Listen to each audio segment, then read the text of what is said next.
Manipur Dagi Assam Rifles ke personal shing Louthokkhiba Matamda state asi marat Tapna Pangani haiba Lamphel Super Market Co ordinating committee co convenor Ningthoujam Tha Ibema phongdorakli ngasi Lamphel Super Market ta pangthokpa wakan mifam da wafam asi phongdokladuna mahangna hai aikhoi bungakpi senbigani haiduna lakliba Assam Rifles ki personal singna kuki khulai paiba singi michang da ifong phongna mitmang da lepli atoppa leibak-tagi changlakpa kuki khulai paiba singi michangda Assam Rifles na ifong phongna lepli haibagi khudam ama hairagati torbung Banglada leiba kuki khulai paiba singi kem manakta Assam Rifles na makhoi gari khamjinduna thamlaga maitei singi mathakta nongmai kapsilakhe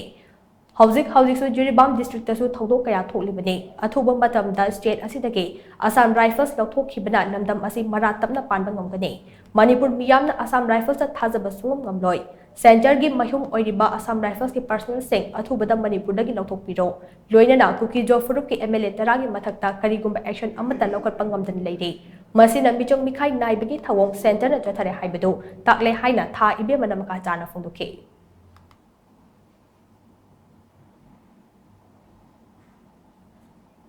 Assam Rifle Force asina aikhoida michang mikhai naina ihong phongna miyamgi mimangda minamaga makhoina nakal amatagi oiba miyeng amada michang changli khudam oina hairabada Assam Rifle na torbung Banglada ki militant singi heke manakta Assam Rifle gi gari khamjalaga maitai aikhoida nongmai kapsin bache aikhoi imit na uhowe masigi praman masi aikhoina matamada press meet tawjagrabani ado mangasigi Bharat Sarkar na aikhoigi churiba mahum se Assam Rifle dani churiba mahum je Assam Rifle na loksin biko khamdok biko Bharat Sarkar na pubikro athuba matamda Assam Rifle se lokthok bidriba makhai aikhoi leibak ta lan loisinba ngamloi aikhoi lan pamde shanti pami yamna thuna lan shanti lehenge hairagadi Bharat leingak na Assam Rifle se athuba matamda lokthok biko